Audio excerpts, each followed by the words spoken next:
ఇంట్లో ఏం లేదు. ఆ రాజు ఒక బ్రహ్మాండమైన విగ్రహాన్ని తయారు చేసి ఎవరైతే మొరొక్కరో వారిని అగ్నిగుండంలో వేయమన్నాడు. ఇది అగ్నిగుండం అనుకోండి. అప్పుడు ముగ్గురు యువకులు ఉన్నారు. వాళ్ళ పేరు ఏంటంటే షడ్రకు, మేషకు, అబేద్నెగో.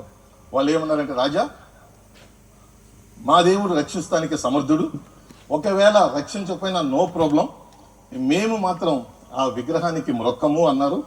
రాజుకు చాలా కోపం వచ్చింది.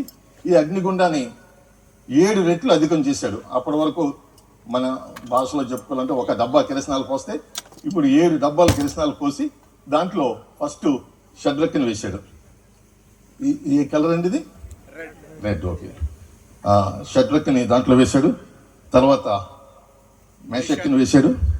తర్వాత అబేద్నెగోని వేశాడు. ఇందులో ఎన్ని వేశానండి? 3. అయితే దేవుడు ఏం చేశాడంటే తన దూతను పంపించి వారికి ఏమీ అపాయం కలగకుండా కాపాడాడు. సో మళ్ళా చూస్తే దీంట్లో షడ్రకు క్షేమంగా ఉన్నాడని బయటికి తీశారు.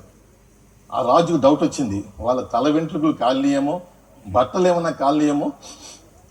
ఆయన వాసన చూశాడు, ఏమీ ప్రాబ్లం లేదు, హ్యాపీగా ఉన్నారు, చక్కని ఏసీ రూమ్లో ఉన్నట్టుగా ఉన్నారు వాళ్ళు. Shadrach is safe, Meshach is safe, Abednego is safe.